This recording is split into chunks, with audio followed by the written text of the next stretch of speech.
So I'm here today with my friend and former colleague Nish to talk about his story and his passage from dreams of coming to Australia and enjoying what he knew to be the good life, coming from a place where conditions maybe weren't quite as prosperous, at least in a material sense, as they are here. Good to see you again. Thank you so much. Can you describe for us what your life was like growing up in India, especially in terms of your family, community, and what vision you had in mind when you came to Australia of what a good life would be? To answer that question, I'll just go a little bit more in the history. 1947, 1945, when my families were refugee from occupied part from one country to another, and they had to migrate to India. My grandfather used to sell peanuts on the train, and eventually, when he graduated, he went to Indian Army. So for him, he has to start life from scratch. So it's a struggle. And being the male, there was a lot of responsibilities that comes with it. That got passed down to my father. Father has to see struggle. And what my dad did was to protect us. Leaving India was a part of trying to break the cycle. It's like when I saw what everyone was doing in India was, so we don't have part-time jobs in India. So I I'd never had that exposure to part-time jobs. It was always start your bachelor's at 17, finish your bachelor's in 4 years. If you want to do masters, or no, you do a corporate job and get married. So you're getting married around 23, 24, 25. And I was like, that's not me. I finished my bachelor's in India, and after that I did internship in Hyderabad with Boeing. Boeing and Tata had a joint venture there. So I saw a whole assembly line of helicopters being made, starting from a small table, going into, at the end you will see a huge fuselage, and then it's going to USA for getting all the electronics done. And I was like, and I met people there from US, and I saw how driven they were. The guy was 26, he was an electronics engineer, he was checking the fuselage, and he's like, what's next for you, Nish? And I was like, I don't know. And one of my friends, while being in Hyderabad, she was planning to go to UK to do her masters. And I think I just I was riding on someone else's dream, and I saw that as an escape, and I made it my escape. Okay, someone is trying to escape the cycle. If they think it will work for them, it might work for me. It was not a conscious decision of Australia as a whole. It was, I just want to leave, and I'll figure it out when I will be somewhere else. I just want to leave. I just want to break the cycle. So that was the whole mentality. I understand you've been through a range of different challenges, and curious what were some of the challenges that you faced, trying to work towards what you understood success to be? Oh, good one. So we don't see like in India again. India is a very closed bubble. They have their own culture. They don't see foreigners as like they see them as exotic people, and they're having a little different lifestyle, more uh, lifestyle that we can't comprehend to live in India because we live by our own culture. When I came to Australia, that was a lie.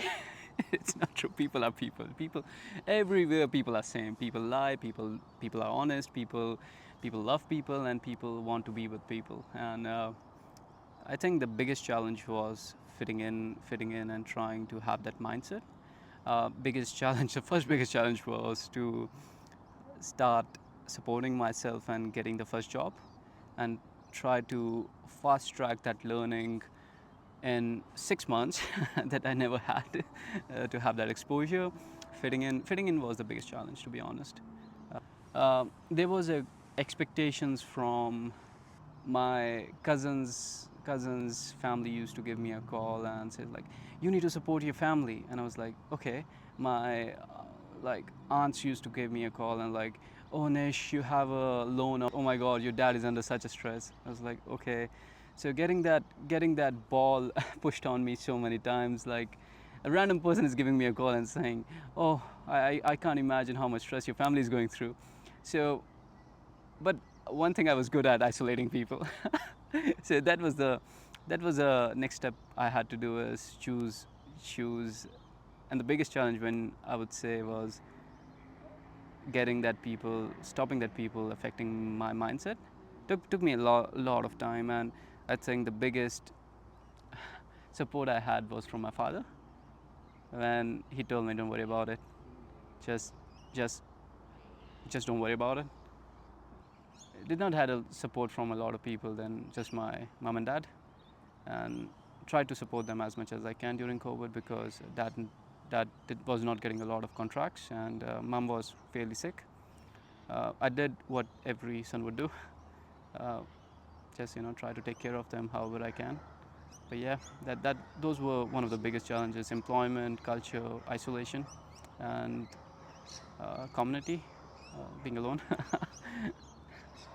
Now, I know this is a touchy one, and you can feel free to skip if you like, but we've talked in the past, or you've confided in me, that you've had some really low points. The first one was sense of belonging. So when I came to, I'll keep Australia in mind.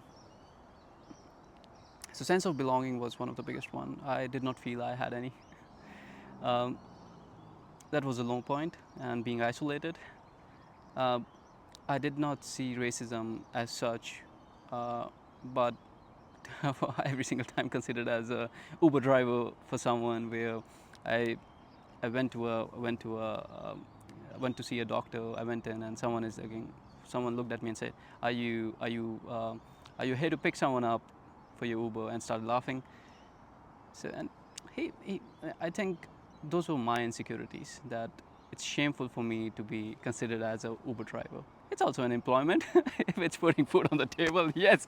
Do you want to go somewhere? I can give you a ride. uh, uh, I think there was a shame associated towards it, that not being enough, if not those, and self-harm was one of the biggest things that was always there. Like, okay, if it ends quickly, it won't be there. uh, not being enough for my family, uh, my brother, where I overheard a conversation when he thought I was not on the call with my dad, that okay, but I'm not enough, or I'm doing something wrong from their perspective. But I understand where they see me as. They see me. They don't have the perspective of how I had this lifestyle. How I went through one thing from another. Had this job, COVID, then hired as a TA, then hired as a mechanical engineer, working 70 hours a week, trying to prove myself. Got a job, then keep on proving myself, because if I don't, I might get fired. That sense of safety was not there, and constantly thinking for the next thing. So that was a low point, and I don't blame them. I don't blame my family for thinking me into this way, that they will always have the one perspective of me, of Nish, that left, sorry, before, how was before I left India, not after I left India. They don't see they don't see my story. And similarly, I don't see my dad's.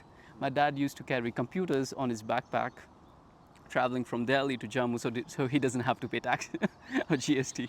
Uh, he did struggle. I don't see that until he will tell me, and he will not. He was a very modest man. He was in a train. He was in a train going. My dad lost his scholarship when he was traveling to another city, and there was a bomb in the train, and that went through. And the next cabin, he walked home with full of blood when he was trying to help people. He has trauma with him also. So I think uh, just going through that trauma alone was bigger thing. Before I met you, John, you helped me a lot from coming out of that. Um, I think just being alone was one of them. Coming back to success, you delivered a hugely successful project, kicked ass in just about every objective. But it seems like maybe you learned something in that moment that you didn't expect to. Can you tell us a bit more about that? I quit. As soon as the project was finished, I quit.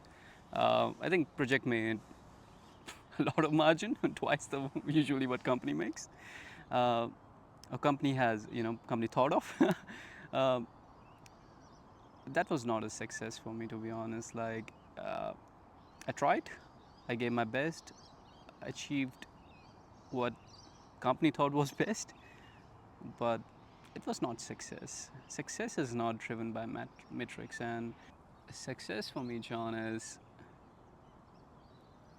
not thinking or not contemplating what's next and being in the moment.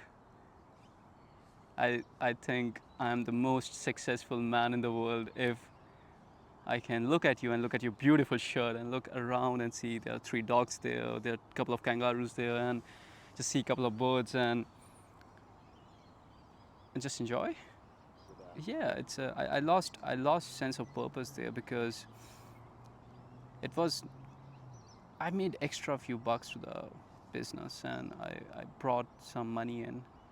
But if that money is not going towards employing more people, if that money is not going towards putting food on table of more people or helping other people, or uh, you know just we can't we can't expect good when I say good, more margins, and other people are not getting benefit out of it. It's I don't think there is value into it. You also shared with me around the same time that you'd had a conversation with your parents about coming to Australia, and you realised that maybe you had things a bit back to front. Can you elaborate on that? Yeah, pretty much. My dad said, I don't want to come there. I was like, no, you can't do that. Then I'll be alone. And he was like, yeah, then I'll be alone. um, dad, dad literally said, okay, it's a first world country, but who am I going to talk to? All of my family is here. All of my friends are here. My daily routines are here. People I talk to here. That brings me joy and purpose, not my work. I can just go out and talk to people, ask how was their day, have a cup of tea with them, and what I'm gonna do there. And I said, I will have kids and we will go out, and it's like, Nish, that's good. But So, looking back now, how would you describe the difference between living to get ahead, kind of as you were previously thinking, and living well, like having a good life? I think I'm, I'm finding more meaning in being present, being earning less. Uh, doubled my, I think almost tripled my salary in first year, and 3 years. Uh, going back to earning less than $10 an hour, uh, and being happy, being fulfilled. We started a small startup where employing people and giving the majority of the margins to them, and still earning $10 an hour. And if that's all I need, that all I should take. I should not worry about, okay, if my $10 an hour, my $10 goes away, what should I do tomorrow? I can get hit by a truck tomorrow, so that $10 will still be in the bank account. So that actually leads naturally on to the next question. How's your relationship with money, ambition, or waste changed since then? So money is not the goal anymore. It was never, to be honest. It was always deliver something good, provide a good service, and it's still that the goal. Drive myself for giving a good service to people, but not charging them for exponential margins where they feel uncomfortable. Uh, Success by doing things that are more meaningful, reducing waste by helping organizations helping them organize their management task, because there's so much waste inside the company and they're doing projects for other companies, and eventually that expands a lot. spending less money is another one for us. We are not trying to buy any processed foods. We cook. We try not to go and buy new clothes or anything. We would rather go to op shops where people have, just wash them and wear them, with utensils also, everything pretty much. And what do relationships mean to you now? And how does that compare to what they meant to you in the past? Yeah, not not see not see everyone as a potential prospect is one of them. Uh, not trying to sell people a fancy idea I have, or how I can use them as a resource to climb more up, that where up doesn't exist. uh, so trying to be more present for the people who are present for me, and if other people are not present for me and I'm present for them, letting them know that I'm trying. My armor is down. I'm putting efforts, and this is important for me. What would you say is your main source of joy now, or satisfaction, or purpose, even compared to a few years ago? A joy. Okay, cool. To be honest, John, I do everything now.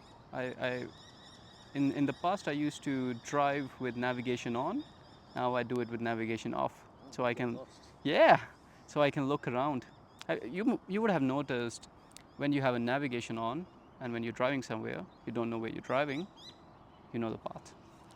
And when you have a navigation off, you actually look around and your brain is like, okay, remember this, remember this, remember this, remember this, remember this. I am talking more to people. I'm opening myself. I'm telling them how I feel, and uh, painting is one of them. That has been extremely hard. Painting by numbers. It's like this leads to nowhere, but finding joy in it. Can you share any small changes that you've made that allow you to live with less but feel like you have more? Cooking food that we are cooking now, that's that's been there's a lot of food now in the pantry, even though we buying mostly fresh food and frozen vegetables.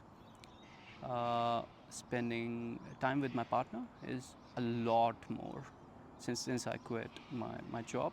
uh, I have been able to give her much more time, where I was thinking about my work, what email that I have to send tomorrow, and how I can impress another client and do another sale, fancy sale of $1 million. Where now I'm thinking, okay, what should we eat tomorrow?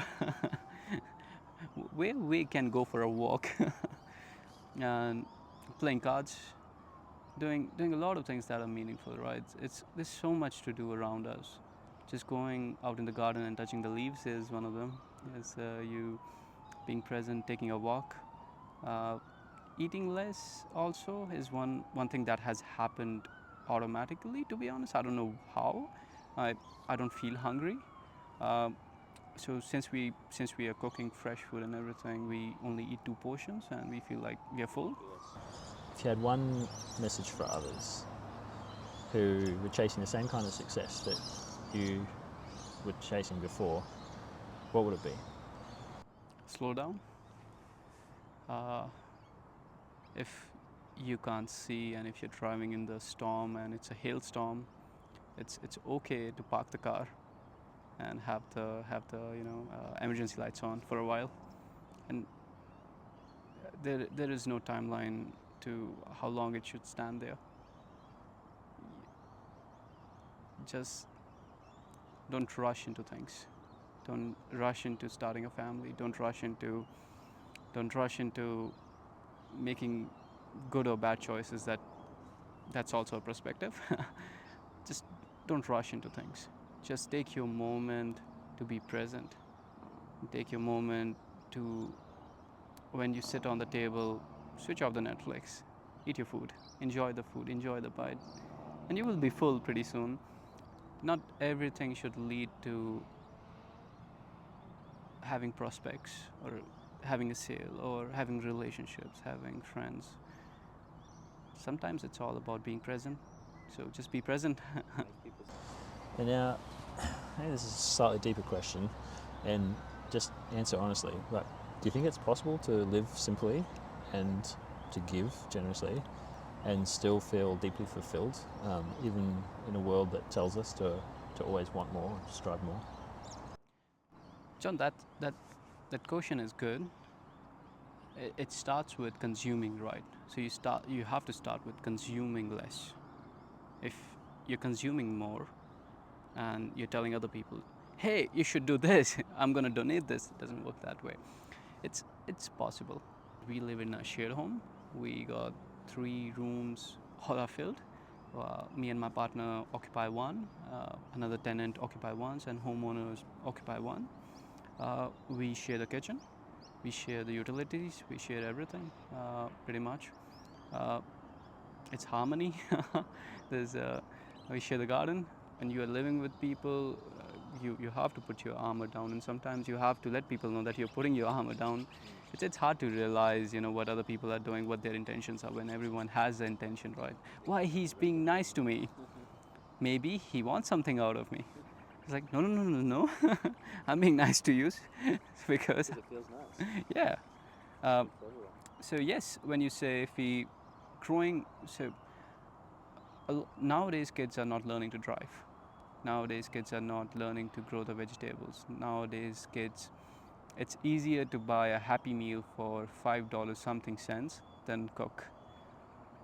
If a journal arrangement is to consume, we will. Uh, First, we have to move away from consuming. So that would be the first thing, and that's hard. That means making life choices where, okay, I can get a job that is $55 an hour, or live somewhere where I'm paying $10 an hour as my rent, or I can live near my parents where I can help with the garden, earn $20 an hour, build a community, and grow vegetables, have a good family. So making those choices are very important. And last question, what does living more with less mean to you now that your perspective has sort of shifted? Living a simple life doesn't has to lead towards having a mansion or a sports car. Just just be yourself, and rather than contributing money, contribute time, because that is much more valuable to everyone. Be present, earn less, eat less, speak less is one of the things. Speak less, listen more. Yeah, no, embrace silence. It's one of the important things. If in this world we often forget there's too much noise, so go out for a walk and listen. Thanks for being so frank and generous with your time and sharing your perspective.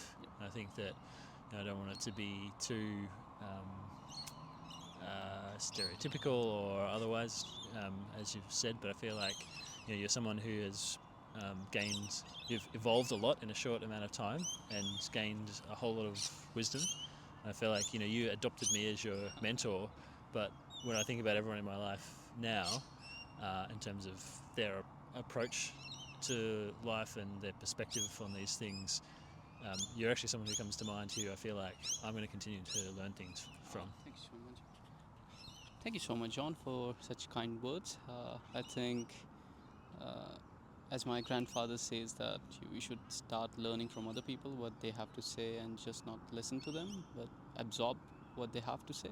I think there is a lot of wisdom that goes around. If you just listen to people and absorb them as much as you can, I think you will start reflecting that also. But yeah, thank you so much for inviting me. Thank you. Thanks for joining me.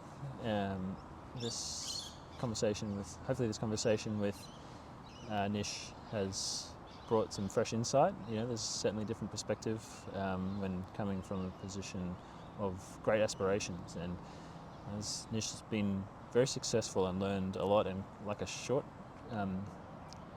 span of his life compared to what many of us may not have learned yet, or still be thinking heavily about.